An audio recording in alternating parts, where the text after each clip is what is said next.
Bismillahirrahmanirrahim. Assalamualaikum warahmatullahi wabarakatuh.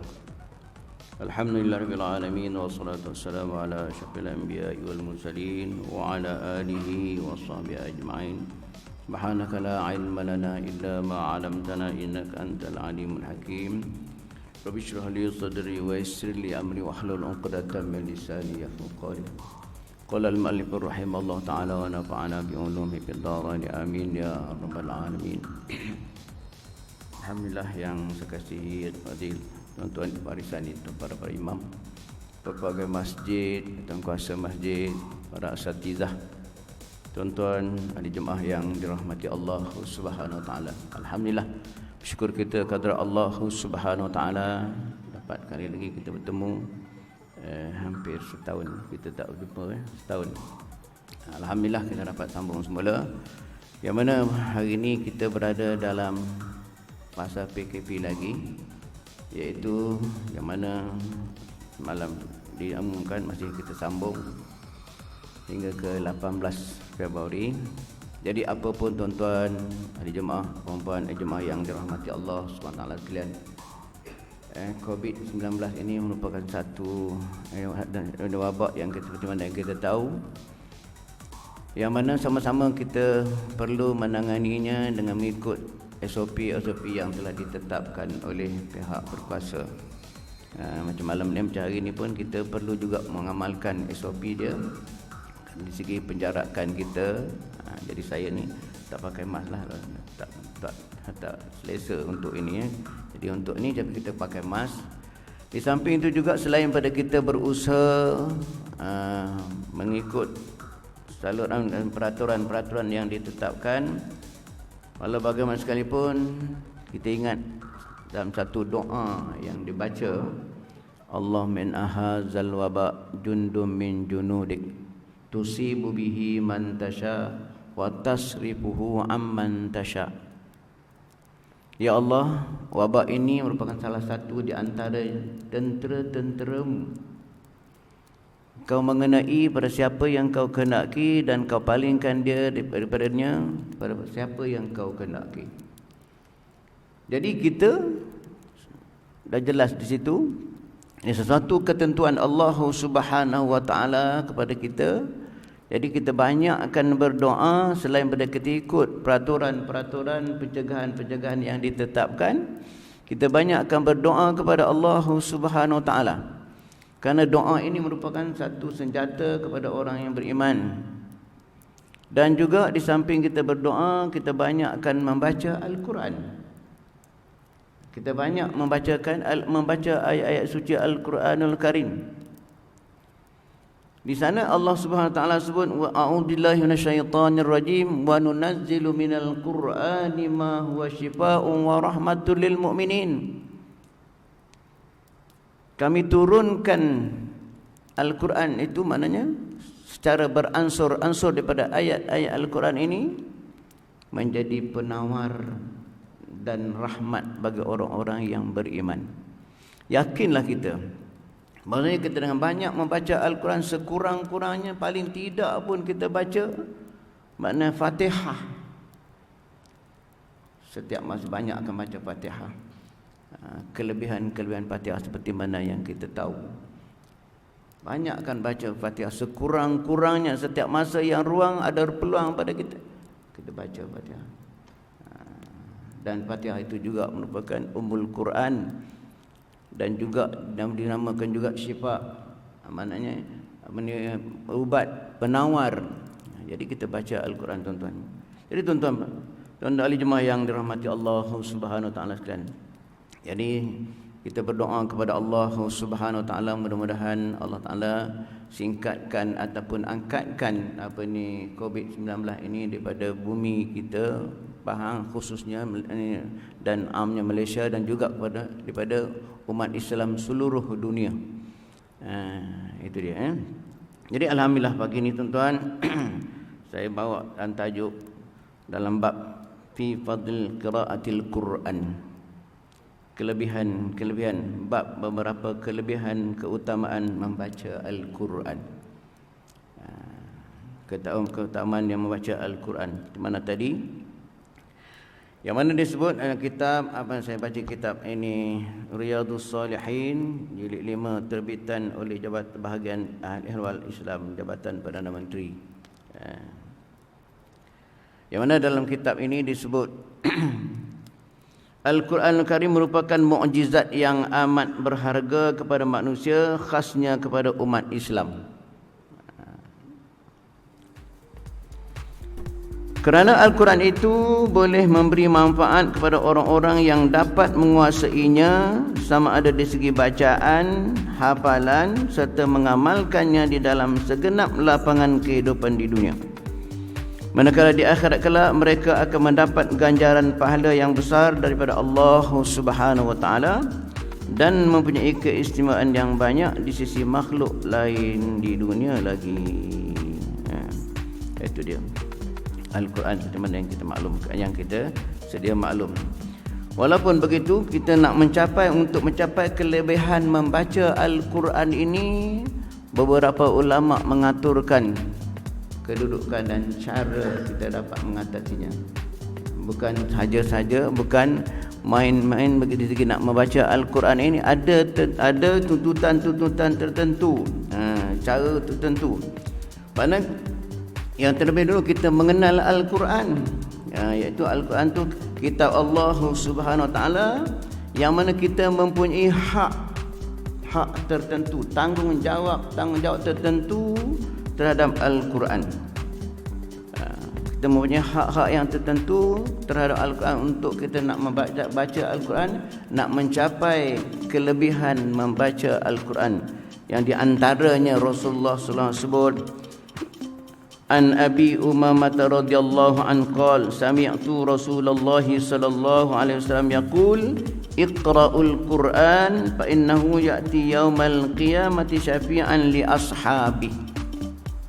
Besar tuan-tuan kelebihan kita baca Quran. Ada kaitan dengan akhirat. Iaitu daripada Abu Umamah radhiyallahu anhu, katanya, aku telah mendengar Rasulullah sallallahu alaihi wasallam bersabda, hendaklah kamu semua membaca Al-Quran.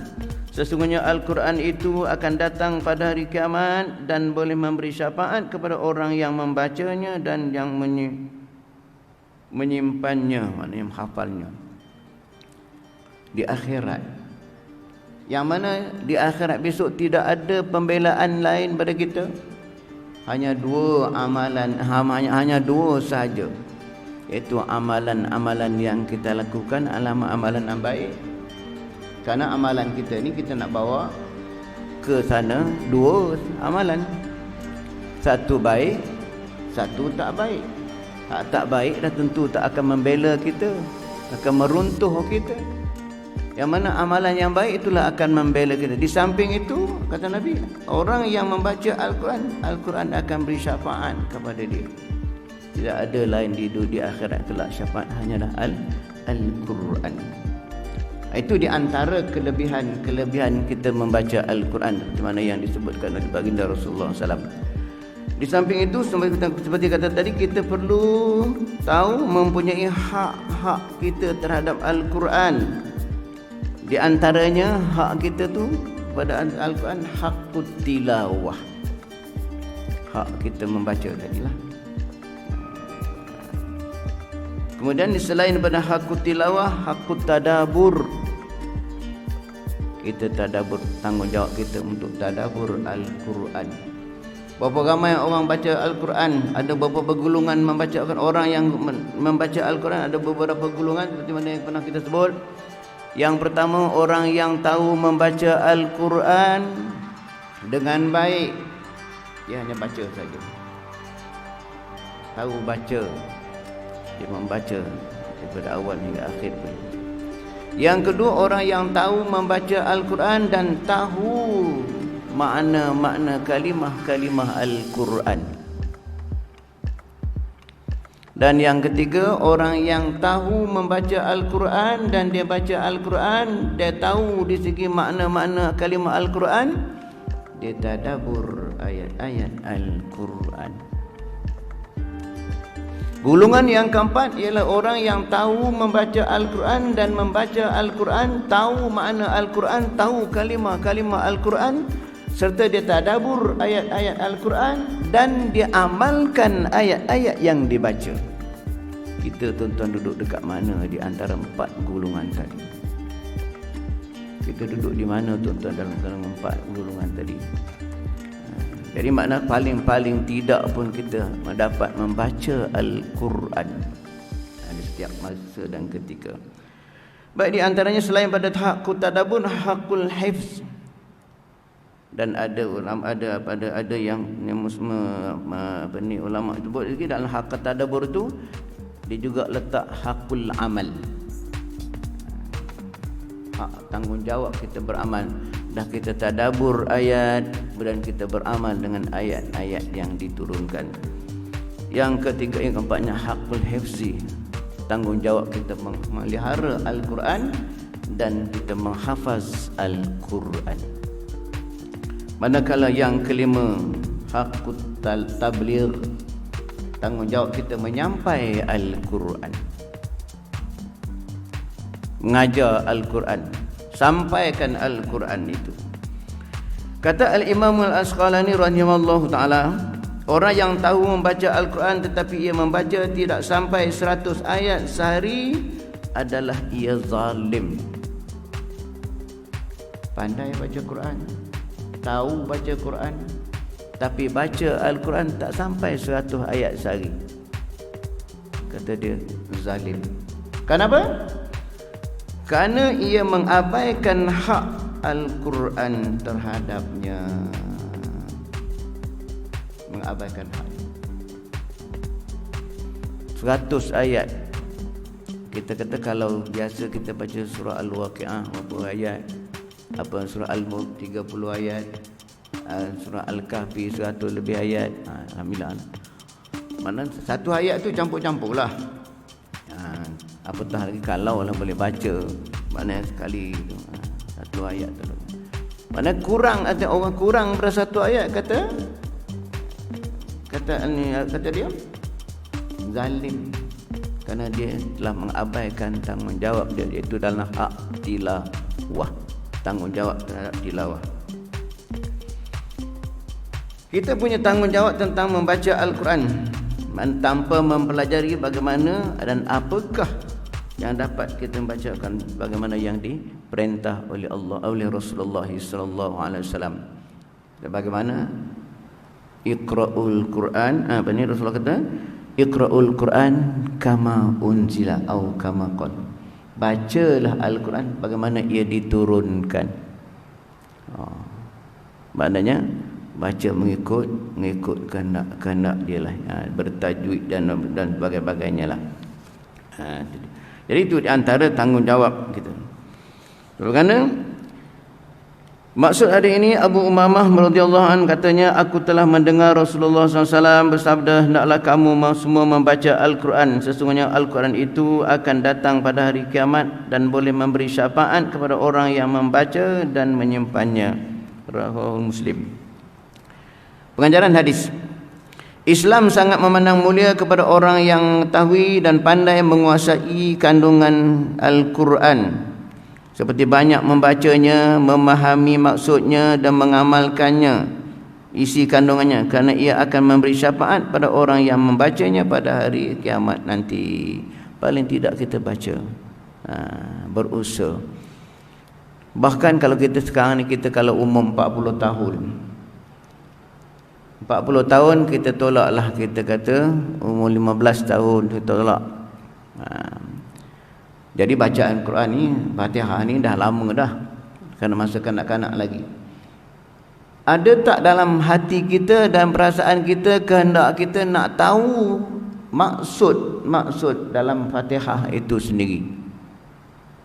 Apakah kita pernah berusaha untuk mengetahui makna daripada Alhamdulillahi Rabbil Alamin sampai ghairil maghdubi alaihim waladdallin?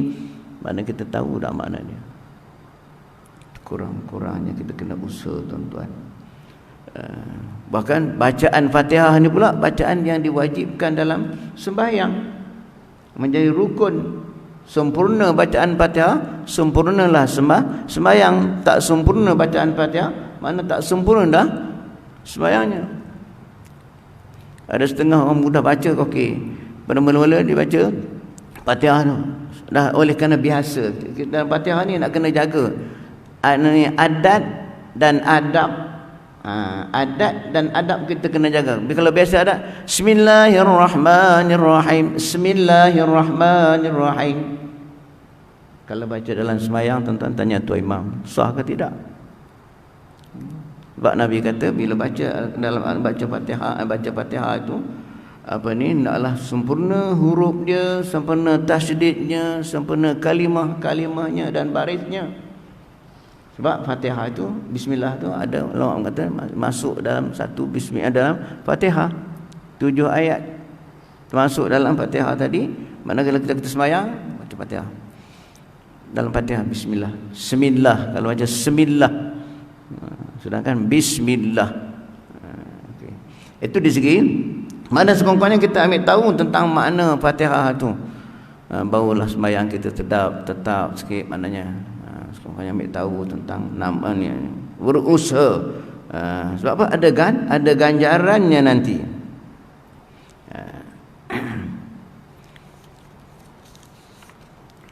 Kemudian kita kata bila mana kita mempelajari Al-Quran kelebihan, dia kata hak tilawah ni, selain pada tu wajib kita mempunyai hak dan mengetahui tentang bagaimana kita orang-orang yang nak belajar Al-Quran, nak tahu isi-isi Al-Quran, nak tahu tentang Al-Quran. Ini mempelajari, mengenal, ada suatu kewajipan orang-orang mukmin iaitu untuk kita pelajari Al-Quran bagaimana sabda Rasulullah tadi. Dan kita tadabbur, berusaha untuk tadabburkan Al-Quran. Yang pentingnya membaca, mempelajari Al-Quran ni. Kerana Al-Quran, dan kita selain pada kita mengenal, mempelajari, kita mengenal Al-Quran itu sendiri, baru sampai kita nak melaksanakan hak tilawah kita, tanggungjawab kita untuk membaca Al-Quran tadi. Di samping itu juga kelebihan-kelebihan yang selain daripada Nabi sebut tadi, afdalu ibadati ummati qiraatil Quran, rawah Tirmizi. Sebaik-baik afdal ibadat umatku ialah baca Al-Quran. Bahkan dalam satu hadis kudusi, Allah sebut, sekiranya seorang ini hambaku membanyakkan masanya ataupun ruangkan masanya dengan membaca Al-Quran, berbimbang dengan banyak membaca Al-Quran, tak sempat berdoa kepada Allah Subhanahu Wa Taala, maka Allah Taala akan beri apa saja hajat yang diberi kepada orang lain. Mana kita banyak baca Quran tak sempat nak berdoa, sedangkan kita nak banyak berhajat pada sesuatu, maka Allah akan tunaikan hajat kita, tuan-tuan. Selain daripada menjadi penawar kepada kita tadi, tuan-tuan. Dalam hak tilawah ini, tuan-tuan, maknanya dalam hak tilawah ini dia sebut tanggungjawab terhadap bacaan Al-Quran.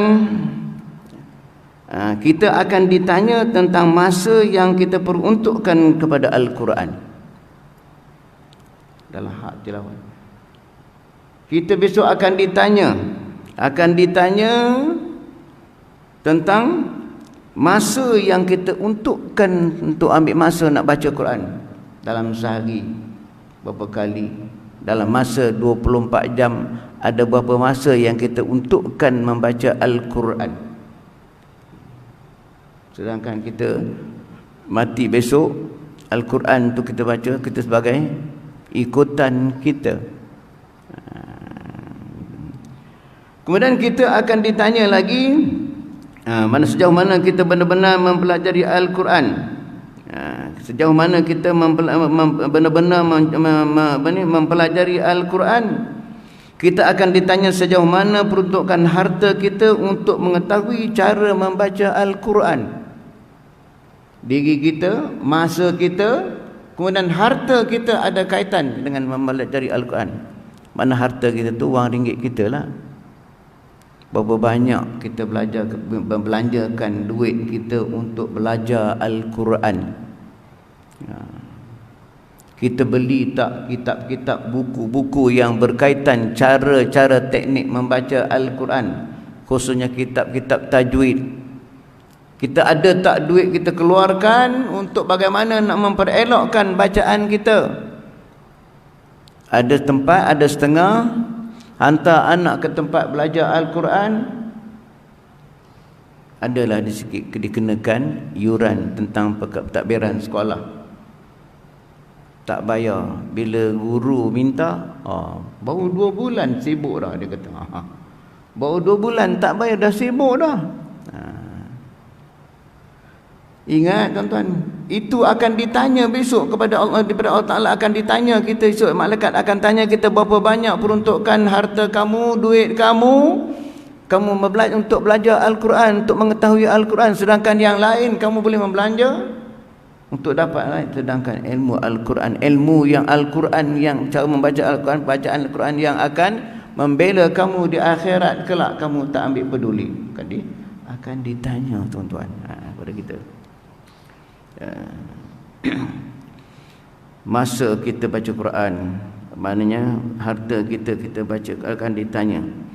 Kemudian apakah kita berusaha untuk wang ringgit yang dan ada untuk membaca Al-Quran? Bagaimana ditanya tentang masa, sebagaimana yang ditanya tentang masa kita, berapa masa kita, berapa duit kita, akan ditanya. Masa kita 24 jam.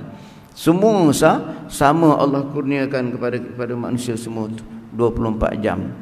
Tapi ada orang peruntukkan masa dia begini ada. Paling tidak sekurang-kurang kita aturkan baca kita selepas subuh, selepas semayang, setiap kali semayang, mana setiap 5 waktu, paling tidak dia tak mesti baca Quran, dia ambil duduk, mesti duduk dalam masjid, duduk dia baca Quran. Kita ambil masa baca. Kalau kita sedang dalam bekerja, mana kita boleh.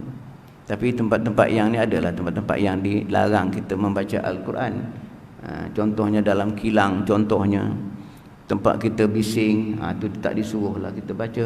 Tempat yang bising, yang singa banga, tak boleh langsung kita baca Quran. Sebab apa? Bila kita baca, kita nak tadabbur ayat kita, sekurang-kurangnya seluruh anggota kita mendengar ayat yang kita keluar daripada lidah kita, telinga kita dengar, mata kita dengar, tumpu kepala kita, kaki kita, seluruh badan kita fokus pada pembacaan Al-Quran. Itu yang dikehendaki. Dan dilarang kita baca Quran sambil kita baca Quran lain, dia kena tak tahu apa yang kita baca, itu dilaranglah. Ada masa kita peruntukkan masa itu, kita akan ditanya tuan-tuan. Selain daripada itu, maknanya kita wajib mempelajari tentang Al-Quran. Bila kita baca Al-Quran, maknanya kena pada tempatnya, kena pada hukum-hukum dia. Kita di antara hakut tilawah, dari segi bacaan betul kan, dari segi bacaan dia, dari segi tajwid dia, mana kita ambil tahu dari segi membaca supaya jadi ibadah kepada kita. Di antaranya disebut membaca Al-Quran dengan bertajwid adalah satu kewajipan, meninggalkannya merupakan satu kesalahan serta berdosa. Usaha untuk tahu tentang tajwid itu perlu baca dia. Bagaimana Al-Imam Al-Ibn Jazari berkata, wal akhdhu bit tajwidi hatmun lazimun man lam yujawwidul Quran asimun. Baca, dia kata, menuntut membaca, ambil baca tajwid, bertajwid itu adalah satu perkara yang mesti baca Quran, ambil tahu. Dan sesiapa yang membaca Al-Quran tidak bertajwid adalah berdosa. Sebab perintah Nabi itu, perintah Nabi, iqra'ul Quran kama unzila aw unzila, bacalah Al-Quran bagaimana dia diturunkan. Sebab tu kita baca Quran, kita berguru mempelajari Al-Quran tu dengan cara yang sah. Sebab ada rukun membaca Al-Quran ni, belajar Al-Quran ni, dengan guru. Kemudian dalam bahasa Arab nak tahunya, kita nak baca mengikut seperti mana yang dikehendaki. sah sanad dia, ambil sanad dia. Contoh berapa ramai kita baca Quran melalui sanad-sanad yang belum, yang tak pasti. Sekarang mudah tuan-tuan untuk dapatkan sanad yang sah bacaan kita sampai kepada Rasulullah SAW. Mana kita mudah, sebabnya sekarang ni ramai ni sekolah-sekolah tahfiz ni, dia pada guru-guru tahfiz tu mereka dah ambil daripada pada guru-guru yang sampai kepada syekh-syekh yang mutawatir sampai kepada Rasulullah SAW.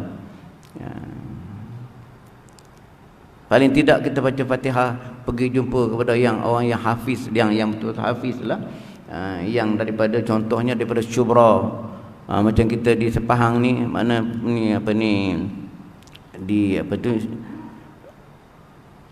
hafiz ni sekolah tahfiz kita, mana guru-guru ni semua daripada dah ambil ijazah daripada sampai kepada mutawatir sampai kepada Rasulullah SAW. Guru-guru mereka paling tidak pergi jumpa ustaz, saya nak baca Fatihah ni, nak dapatkan apa ni sanad yang sah di segi bacaan Fatihah saya, jumpa dia, baca depan dia, bagi dia dengar, itu dah dapat sanad yang sah di segi bacaan Fatihah kita. Itu rukun yang pertama tu, rukun pertama di segi mengikut Syekh Salahuddin Umar Al-Hafiz, dia sebut begitu. Rukun pertama untuk membaca ialah sanad yang sah, iaitu mempelajari bacaan Al-Quran sehingga khatam daripada syekh atau guru yang muttaqin lagi bijaksana yang bersambung sanadnya kepada Rasulullah sallallahu alaihi wasallam. Nak dapat senang sekarang ni, mudah, senang. Semasa saya berada dengan apa ni, dengan ni almarhum Tan Sri Hasan Hasan Azhari, masa tu belajar dengan dia, tanya Datuk, bagaimana kita nak kenal guru yang ada sanad, guru yang sampai pelajaran tuntutan Al-Quran yang sampai kepada Rasulullah? Bagaimana cara kita nak kenal dia? Sebab semua belajar belaka, dia kata satu di antaranya apa yang dia tahu, baca dia belajar di Mekah lama kan, di segi tentang satu di antaranya, dia kata kita tak kenal orang tu membaca Al-Quran dari awal hingga akhir bacaannya mengikut tajwid. Sama ada dia baca di mana, cepat ke lambat ke, dia baca mengikut tajwid, dia amal tajwid dia. Maka itu tanda di antara tanda-tanda orang yang belajar tu sampai kepada Rasulullah SAW. Berapa ramai kita tengok orang baca Quran tak peduli tentang tajwid. Minta maaf cakap lah, ada kadang-kadang yang hafiz pun dia menghafal, tak ambil betul, tak ambil berat tentang tajwid, sedangkan tak baca Al-Quran tak bertajwid itu satu dosa. Lebih lagi dalam solat. Ada orang yang pandai baca Quran, ikut apa ni, orang yang baca tak bertajwid, panas dada dia ke apa? Oi, tak boleh panas dada, baca salah. Itu dia. Kemudian dengan mempelajari kaedah datang dari satu sumber supaya tidak berlaku kesalahan sebutan huruf kalimah dan ayat-ayatnya. Sebab apa? Dalam huruf-huruf ni, sebab tu dia kata syarat pertama ni ikut lahjah Arab, bacaan dia. Itu hak tilawah, hak tanggungjawab kita sebagai kita nak baca Al-Quran. Yang keduanya dia kata hakut tadabur. Kita nak tadabur Al-Quran, nak tahu Al-Quran, nak tahu tentang isi-isi Al-Quran, yang mana Allah Ta'ala sebut inna